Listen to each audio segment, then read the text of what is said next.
Ooh, it's a bit nippy outside. Good evening, darlings, and a very warm welcome to Saturday Night Live. And before I start, a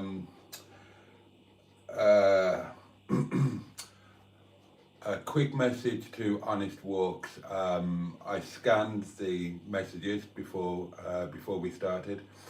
I'm so sorry to hear your devastating news. God knows how you must be feeling, how you even begin to start processing that. Just to say that thank you for sharing something so deeply personal with us, and just to let you know that we're all here for what we're worth, and we will kind of be guided by you. So if if at any point you just want to sit on the sidelines and put everything else to the back of your mind, fine, completely understandable, that's grand. Don't be afraid to speak up if you need to. If you need if you need some shoulders, or if you just need to rant, whatever, please don't be afraid to do so. The rule of the community has always been that when somebody's in need, then that's absolutely fine. We drop everything, and it's all for one and one for all kind of thing. So please don't feel awkward about bringing the mood down or anything like that. That's the way that we've always done it. Sadly, we've had other community members who received similarly devastating news, and we were there in any way that we could be. So yeah, just to say that, and I'm sure I speak for every single one of us when we send you love and the strength to deal with this in whatever way you decide to deal with it. And yeah, God bless. Right then, darlings. Right then. Completely understandable. Just so you know, anytime, that's the way it works, mate. That's the way it works. Right then, darlings, again, a very warm welcome to Saturday Night Live, the second and last of our short but sweet offerings for this week. Tomorrow night, of course, we are back to the full hour of community joy and togetherness. So yes, we have but half an hour plus a couple of minutes BAT to wave away Saturday and to welcome in Sunday, and we do so in the company of our perennial and permanent pals, our matching pair of his and hers, highly powered hedgehogs of truth. You know their powers, deploy them wisely. We've got a brand new candle which will be putting a green spot on me somewhere, no doubt. We've got, well, it's going to be more pants, isn't it? It's going to be more pants. No action tonight for 210 Ted the Tentington, or indeed the Netty Petty Piss Pot. Neither of them are getting a Mr. Tickle on this particular evening. However, Sean's box is present and correct and ready to receive a goodly pounding, or maybe more than one, who knows. We'll see what the evening brings. And we have got the community portable electronic telephonic device, upon which you could, some would argue should, and I hope will, but you're going to have to be bloody quick, leave a voice note. Right then.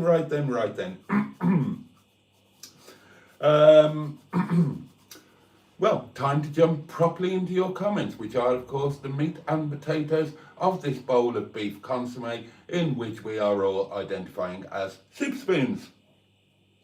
And I trust you all have a soup spoon. Please don't tell me that you would eat your soup with a dessert spoon. Surely not.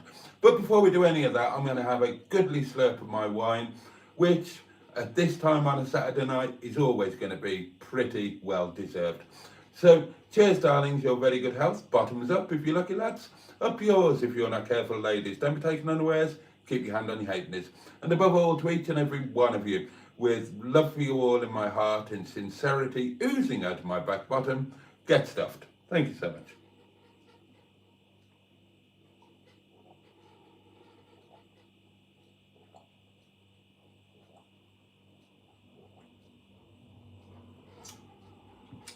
Oh.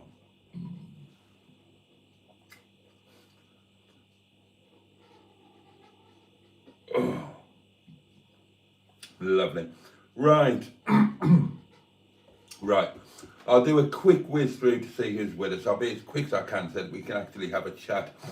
With us tonight in no particular order of appearance, merit, height or bra size. Stu 69 Colin 1890, Corrie the Edit Queen, Carl of the Lockpick, Honest Walks of course. This is where it gets tricky. Jimmy Quinn, good evening. Oh, our very own happy headmistress, the Honourable Diane, Minister for Education and Punishment. Peter P is with us. Wrinkles 55, good evening. Looking for new names to welcome. Planet Greenwood, community matriarch and of course owner-operator of the community bosom. Good evening, matron. YVETTE, good evening to you. The Honourable Nigel, Minister for Filth and Perversion, 00 Garage, of course. Good evening, mate.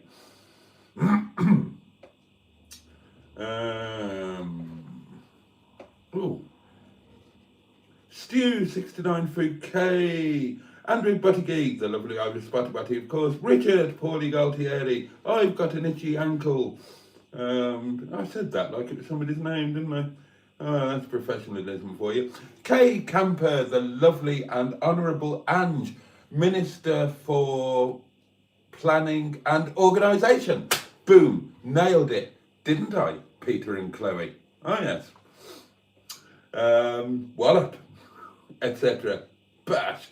Greg McEwen is with us saying, evening Boaty, hello to you. Yo Boaty, yo to you. Sandy Lampton Young. Hello, can't believe I was here before the video today. Hello Sandy, hope you're well. Survive Thrive 25, hello. God, I'm doing well, I'm properly flying through them. Mike Potter, a very good evening to you, sir. Josh, all the way from New York. You say it's good to be here. We say it's great to have you. Lovely, Josh.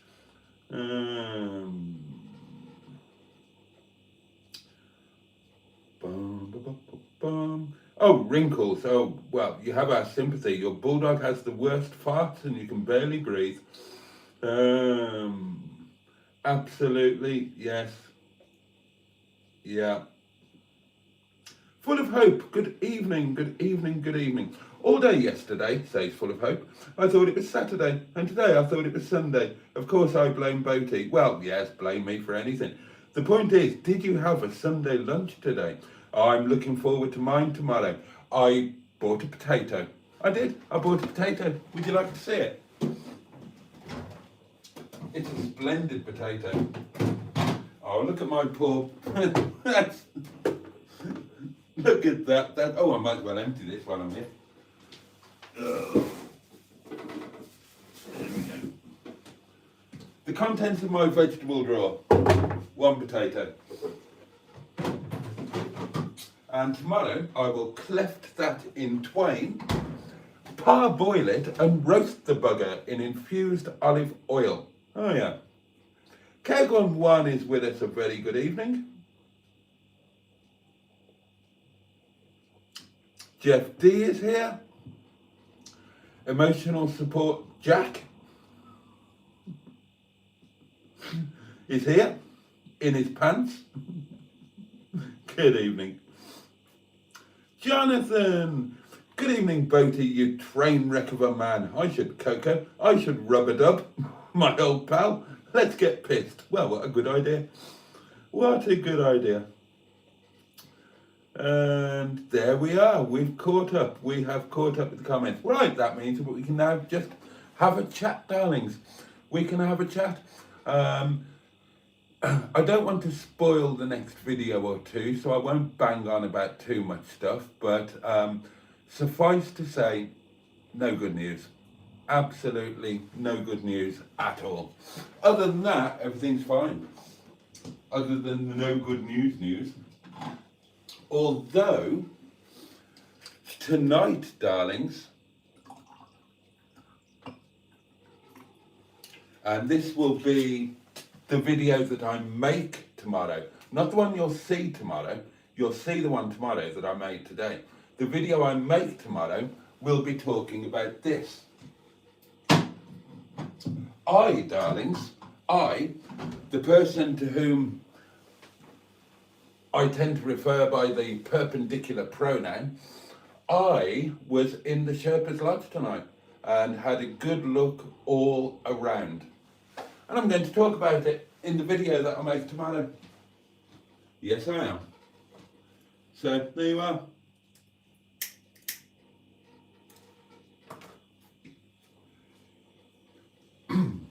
In food news, I had my bacon sandwich for breakfast and it was absolutely bleeding splendid. I had my small portion of Momo for lunch with the killer chutney and I survived that. Oh, it's so tasty, but Jesus Christ, it's ridiculously hot. The staff snack that everybody else had about 5:30, I finally got it at about 7 because I was busy, was fried rice.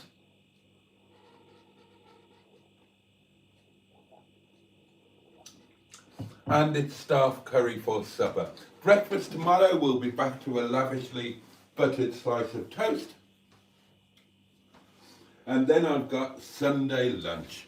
Sunday lunch, darlings. And that will be kind of the usual, except I haven't got any Yorkshire puddings. So it's going to be garlic and mustard marinated chicken, really good chipolata sausages. I might make pigs in blankets. I might wrap them in bacon. I fancy that now. That potato is going to be cleft in twain, parboiled until it goes all crinkly at the edges, and then roast in garlic infused olive oil, I think, maybe with a bit of basil. And the crinkly edges will absorb the olive oil and go all beautiful and crispy and crunchy, whereas the inside will be soft and yielding, which is much the way I imagine Alanis Morissette, to be honest. Little bit crispy on the outside, but soft and yielding when you get to the caramel centre. Forgive me for family show. I mean, it is after the watershed, but there's still no need to be talking about that kind of thing. I can only apologise, darlings. And, oh, I haven't got any fresh green beans. There weren't any on offer. I'm not paying full price. They're too expensive. So no fresh beans. I'm going to have frozen. But, you know, it's not the end of the world. I've got no Yorkshire pudding. I've got no shallots to roast. Oh, God, it's going to be a bit miserable, isn't it? Oh, but I will make some stuffing. Excuse me. And if you want my cheat recipe thing for stuffing, I've given it out loads of times before, really works. Right, life is too short to make your own stuffing, darlings, unless, you know, you're doing a proper do for many people. If it's just you on your Todd, or you and your missus, or you and your kid, life's too short to be making stuffing from scratch. Breadcrumbs, all of that crap. Right, here's what you do. Buy some stuffing. You know what I mean?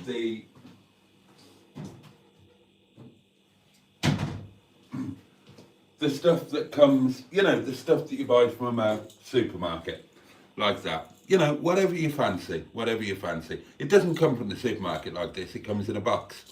This is a random Chinese jar that Chinese madam brought with her. She didn't bring any clothes at all. Her suitcase, or suitcases, were literally just full of food. Honestly. I mean, she already had clothes and everything here, but they were at her house in Swansea. So,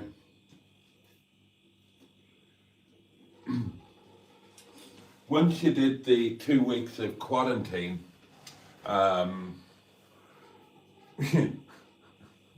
wearing pretty much the same clothes, then our first job when she was set free was we had to drive to Swansea and go and pick up all of her clothes and this, that and the other and whatnot.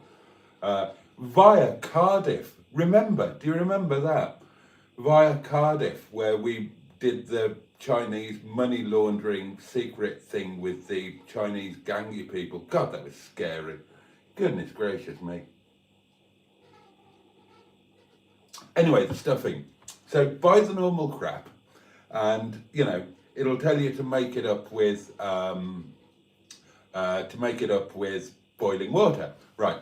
Only use 50% boiling water, and then use 25% white wine, and don't use cooking wine. Use good wine. Right. If you wouldn't drink it, don't cook with it. That's the rule. No such thing as cooking wine. Use the good stuff. So 50% hot water, 25% wine, and 25% chicken stock. You know, as good as you can get. And make the stuffing with that. And if you're making, and then just put a little knob of butter just on the top as it goes in the oven. And I guarantee you, it'll be the best stuffing you've ever had. It'll be absolutely lovely. Trust me, I'm not a doctor. You can put other bits and pieces in it if you want. I often put finely chopped red onion and finely chopped garlic in there. That's very nice. And yeah, if you if you make your stuffing like that, 50% boiling water, 25% wine, 25% chicken stock, bang in some fresh garlic, fresh red onion, whatever you fancy putting in there, that stuffing will be the star of the show. I promise you. That's one of the best cheats that I can recommend for turning something very cheap and ordinary into something amazing at incredibly little cost. Honestly, I've served that at dinner parties for proper foodies, and people have lost their minds over it. Oh my God, this stuffing is amazing. And nobody would believe that it was just a packet of Sainsbury's own brand sage and onion stuffing to begin with. You can, yeah, there are always little cheats that you can do, darlings. And I'll be doing another cheat with the gravy. Because again, when I'm on my own, life's too short to make your own stuffing. Life's too short to make proper gravy. Life's too short to make your own Yorkshire puddings. However, you still want it to taste good. So I use the Bisto gravy powder to make my gravy base. You know the stuff. I imagine many, I mean, don't use gravy granules. That's a cheat too far. But use the gravy powder. Add in your own bits and pieces, whatever you want to do, gravy browning, and then just go mad. Add in whatever you like. I use wine again.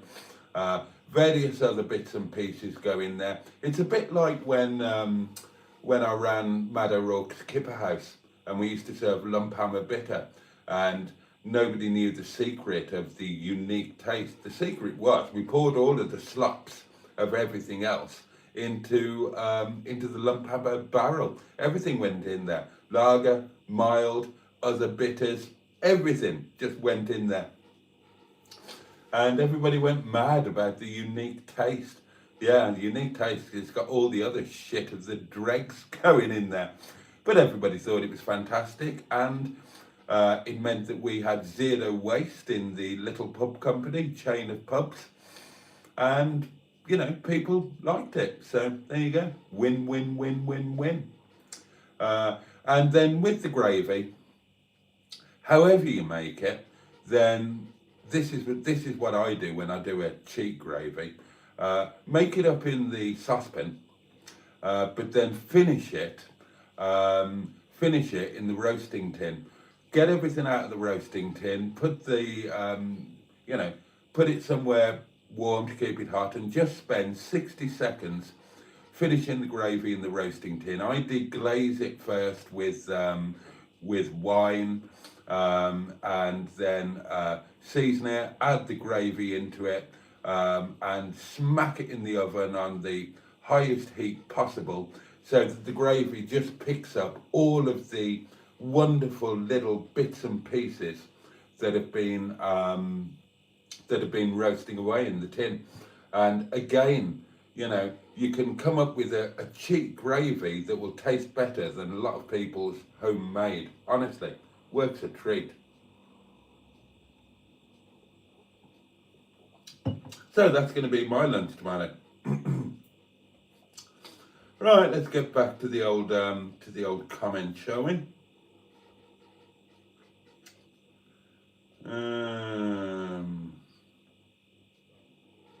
Yes, it was about here I was.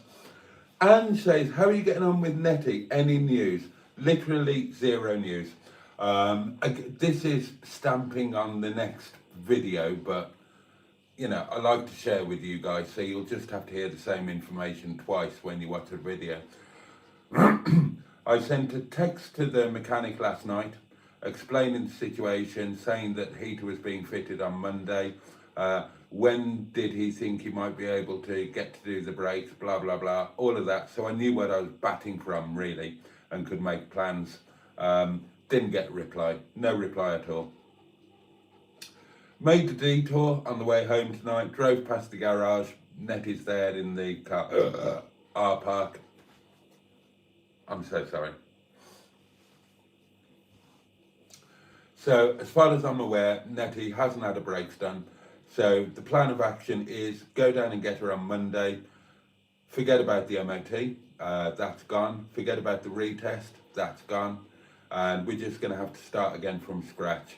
So we'll go and get Netty. Daniel will give me a lift. We'll go get Netty. We'll fit the heater, and well, he will. I will observe and film. And then we've got to start again from scratch. We're going to have to go and get a whole new MOT and pray to God that, because MOTs are subjective, pray to God that the new MOT tester doesn't come up with anything different than the last one. Oh, well, we're going to have to get the brakes sorted first, aren't we? No point in putting her in for another MOT with the brakes still not working. So it's not great news with Netty, to be fair. Jean-Marc Bordeaux, hello to you. Bonsoir, bonsoir. Curry had a roast today. Roast goose, roast potatoes, homemade Yorkshire pudding with sage, onion, with sausage meat stuffing, with Grav 6, which is probably gravy, I would imagine. Sounds fabulous, Curry. Jean-Marc had duck today. Have you found damp in the lodge? Asks Dan. No. No. Oh, and Curry confirms it is gravy, not Grav 6. No, I didn't see any damp in the lodge.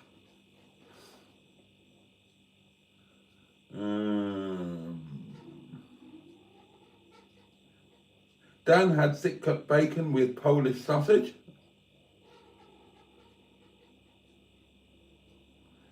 Is it cold in the UK right now, asked Jean-Marc? Yeah, not as cold as it has been there. Wrinkles 55 has had a busy day and ate a £1.45 frozen Aldi pizza. Oh, that's brave of you. I think I would have at least warmed it up.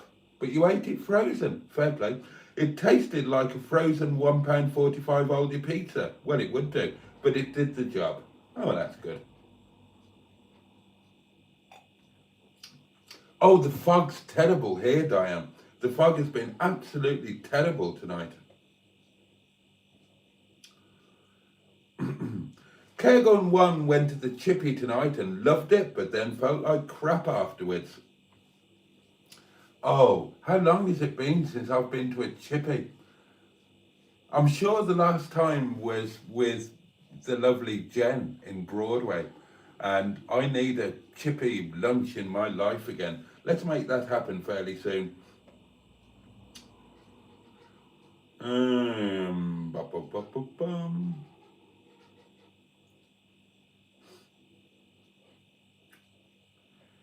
Boaty and his little knob, indeed.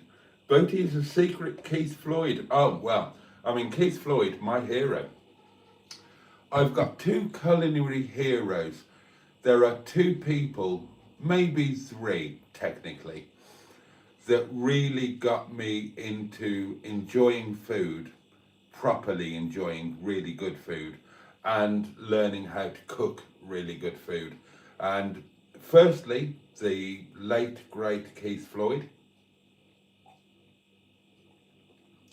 And secondly, and this is why I said three people in total, the two fat ladies, but mostly Jennifer Patterson.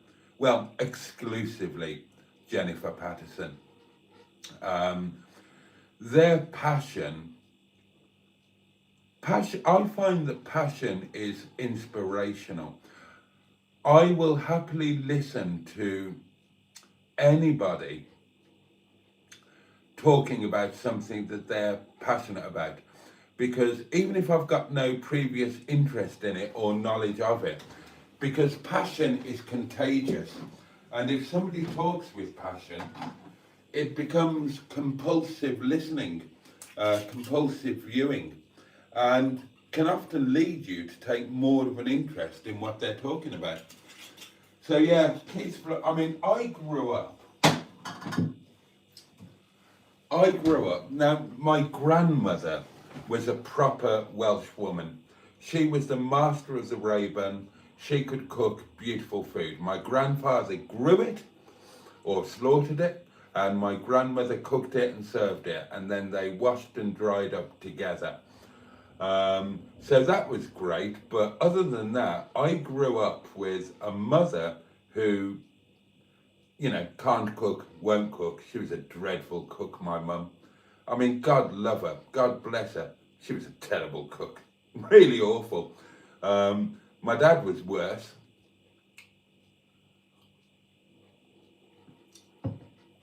So at home, the food was always shit.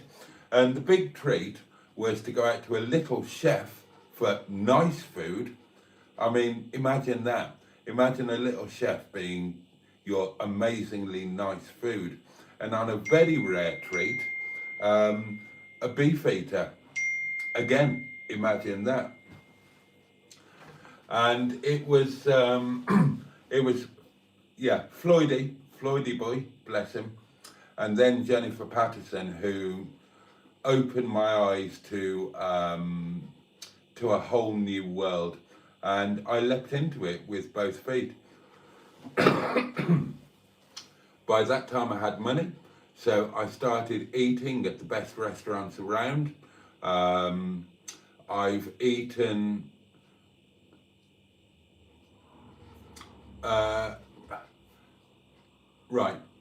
I've eaten in what were then three of the top 5 restaurants in the world, all triple Michelin starred, obviously. And I've eaten of the top 5, I've eaten at 3 of them, as they were back in the day then. San Sebastian, darlings. If you're a foodie, get your ass to San Sebastian, especially if you're into seafood. Oh my God. San Sebastian is the foodie capital of the world, honestly. Well, I mean, it just is. That's where all the triple Michelin starred restaurants are, or were. And I also learned how to cook. how to make nice food. And then, you know, as time's gone on, I developed interest in other cuisines apart from traditional French. I learned to cook. I learned the joy of rustic peasant food. So when it comes to Italian cookery, everything that I cook that's Italian is rustic peasant Italian from the poorest areas, because that is the most amazing food. The most amazing food. And then when I learned to cook some Chinese dishes, same deal. The Chinese stuff I cook is from the poorest part of China. That's down to Chinese madam, of course. Same now with Nepali food. The poorest areas, the terrifyingly remote villages in the foothills of the Himalayas. And we've got some voice notes, darlings. That's nice, isn't it? And we are now into BAT. So be aware that this live stream might self-destruct at any moment. Oh, come on. Come on, iPhone. Recognise me. I am your master. Bit late, Boaty, but pan that box, please. Certainly. Wanker. Yes. Twat. 3, 2, 1. In it goes. Thank you, Simone. Hope you're fine and dandy, my lovely. Hey, Boaty, I hope you're all well. Hello. It's time of night again. Our loader. Say that time in the morning. It's horse draws time. Pound the box like you've never pounded it before. Up Pound and that box. up and down like horse draws, darlings. Same box, a second pound. 3, 2, 1. Bosh, in it goes. Thank you, Connie, my lovely. Hope you're straining up under the bear down there. Oh, down there meaning in the south of the country, rather than, sorry, that could have been misconstrued. If you had a filthy mind, and let's face it, you all have.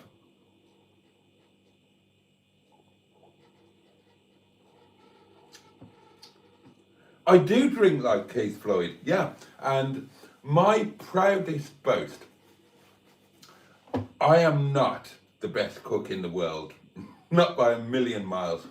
In fact, I'm a terrible cook because I can't cook anything. I haven't got a natural... Clement Freud used to talk about this. Oh, make that 4 people who inspired me, because Clement Freud also massively inspired me when it came to food. Massively inspired me. And Clement Freud, who did his culinary apprenticeship in France, of course, you might not know that he was a chef. You might not know. You might just know him for other things. Being the grandson of Sigmund Freud, you might know him for Just a Minute. You might know him for some unsavory things that were alleged after his death. But he was a chef, and he always said that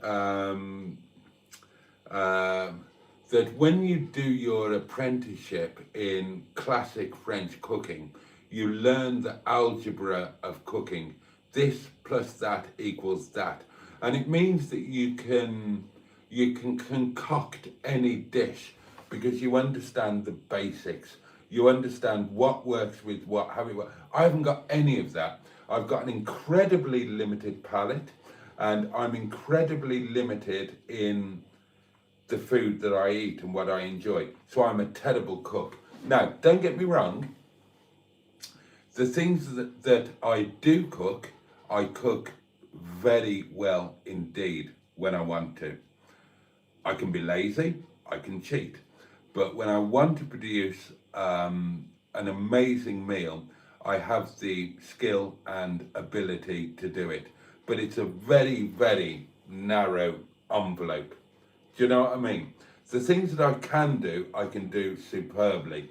But the things that I can do are massively outweighed by the millions of things that I can't do. I can't bake, I can't do desserts. Oh, there's a million things I can't do. But what I am, and some people will attest to this and tell you the truth of this, I stepped into Keith Floyd's shoes in that I am the best drunk cook in the entire universe, bar none. I can be so drunk that I can barely walk and certainly can't talk, and I will produce a dish that is every bit as good or even better than if I was completely sober. And there are a couple of people who could tell you the truth of that. There are people who've been here at Windy Bum at a ridiculous time in the morning when a live stream has been done, a very long one, a lot of wine has been drunk, I'm absolutely K-lied, and yet I will knock up an amazing meal. An amazing meal. So that is my claim to drunken fame. I'm an incredible drunk cook. So yes, that is where I take my inspiration from Keith Floyd.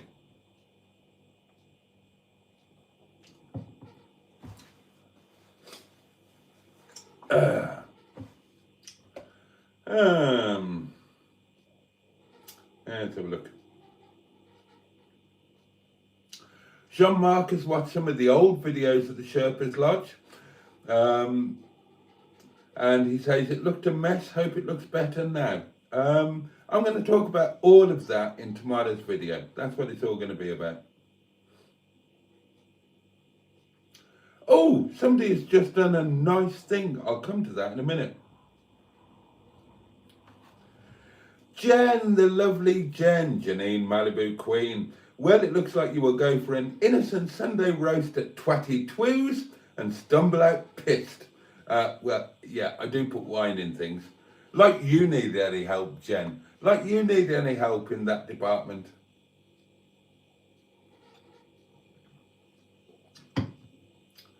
And yeah, as you say, sounds like my sort of night. Totally. Totally. Colin, oh no, that's aimed at Colin, not at me. Mr. Boaty, I do enjoy good stuffing. I will try your recipe and get stuffed. Cheers. Says Baz. Baz H007. Seriously, try that stuffing thing. It's amazeballs.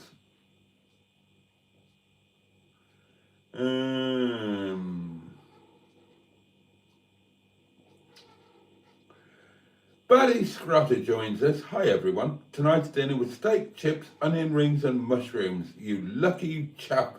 You lucky chap.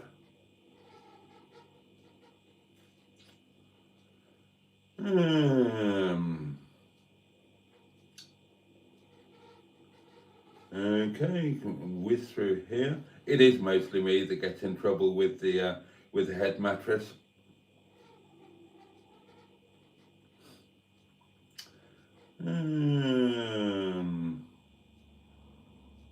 Oh, rabbit stew.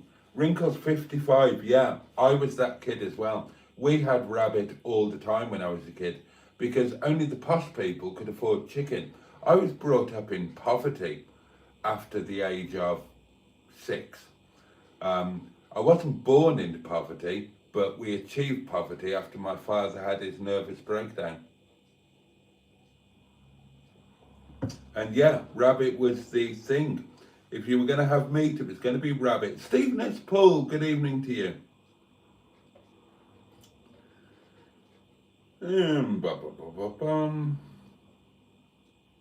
And rabbit is delicious. I mean, you know, for over a decade, I spent a lot of time in Malta, and rabbit is one of the national dishes. Rustic peasant food is amazing wherever you go.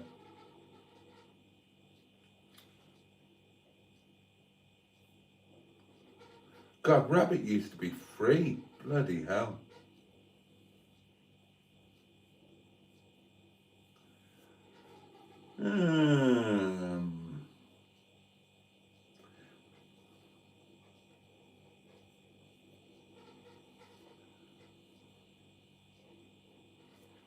My mum's Christmas dinner, says Full of Hope, was fantastic because she was pissed.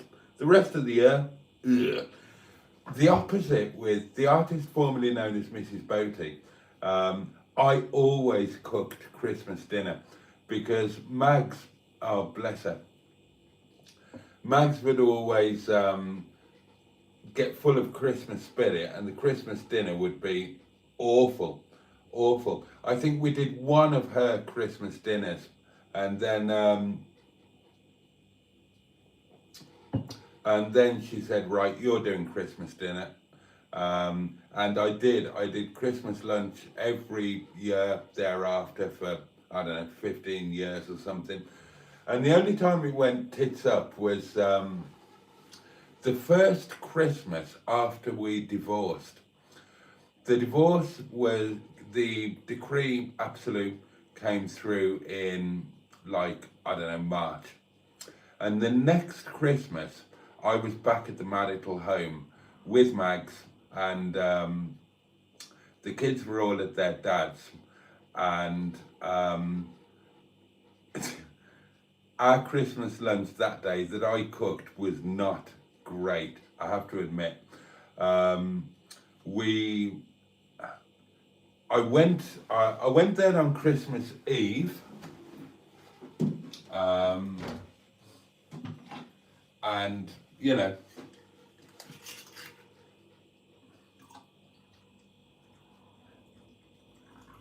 Christmas morning we woke up a bit late-ish because the night before things happened, and then we got up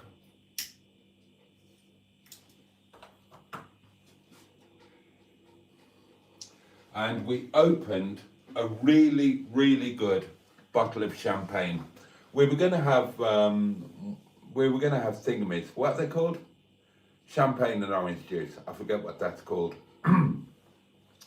But we just had this champagne, a bottle of it, and then we opened another bottle, and we exchanged gifts, and they were mostly jokey in nature.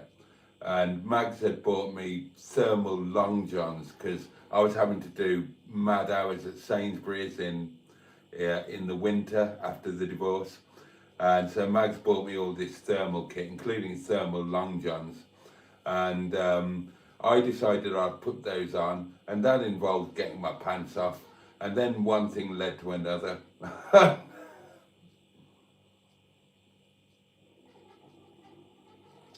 And things happened again, and more champagne was drunk, and more champagne was drunk, and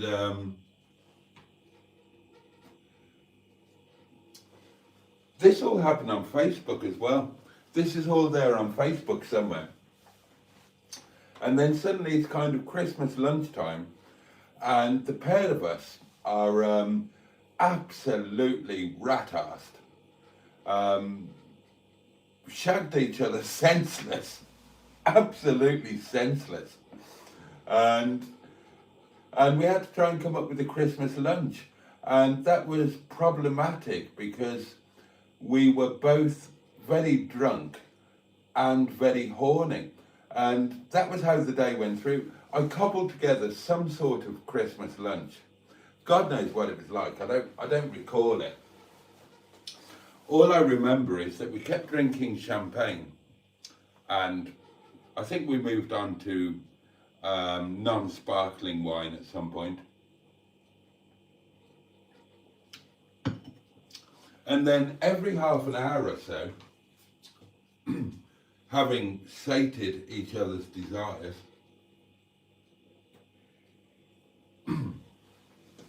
more desires would reappear. And just when I was about to do something in the kitchen, there would be an assault on my area.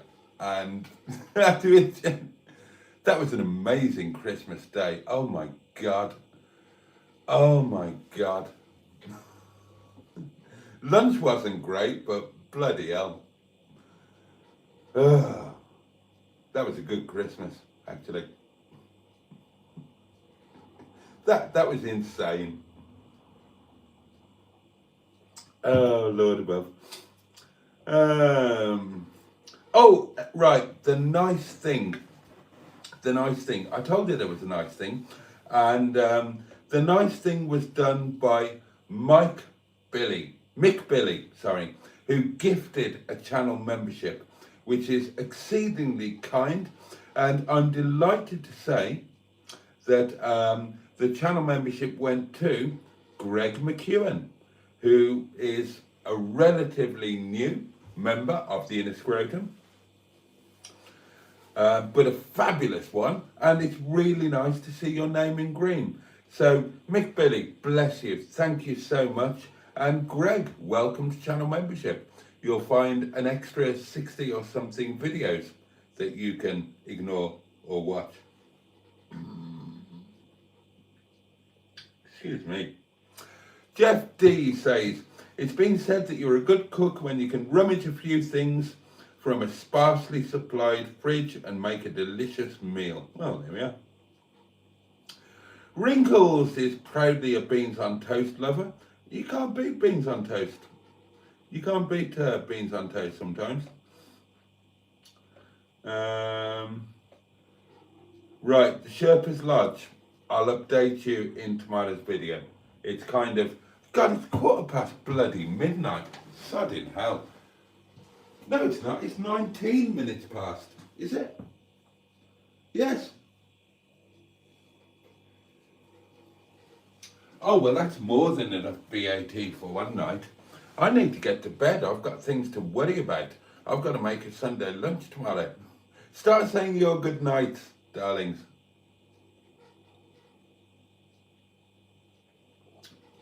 Oh.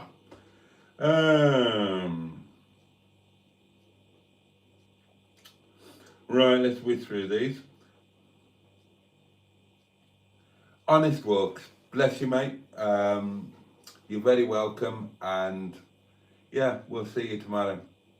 We'll see you tomorrow.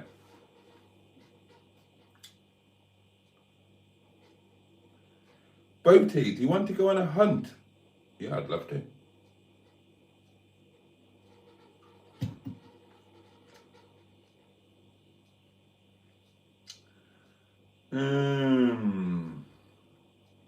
The peasants are revolting, but the food is to die for, says Stephen S. Paul. Absolutely. Oh, now we're talking about Branston baked beans. It's too late to do that now, isn't it? To do the baked beans thing. I do either Heinz or Sainsbury's own brand.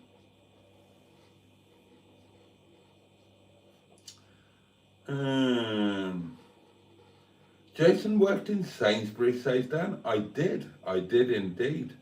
But no, I never stacked a shelf. Certainly not. God, shop floor, not me. Then there are lots of good nights flying around.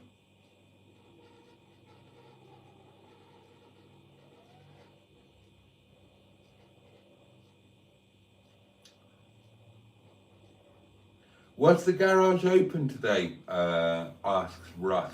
Haven't got a clue. Haven't got a clue.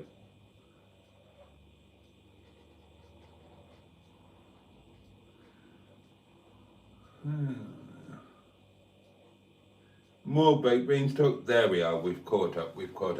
Right then, on that note, darlings, I am going to sod off. I'm going to get some supper. I'm going to finish my bottle of wine. And then I'm going to fall very unconscious indeed. And I will wake up in the morning, please God, and have my lavishly buttered slice of toast and then start thinking about lunch. I'll whack a video up for you all to whatever. So, on that note, let me wish you all a safe and peaceful night. Stay safe, stay warm, and let me wish you all a good day tomorrow. May it bring you joy, may it bring you pleasure. At the very least, I pray may it be at least manageable. And yeah, that's kind of it. Thank you for your company.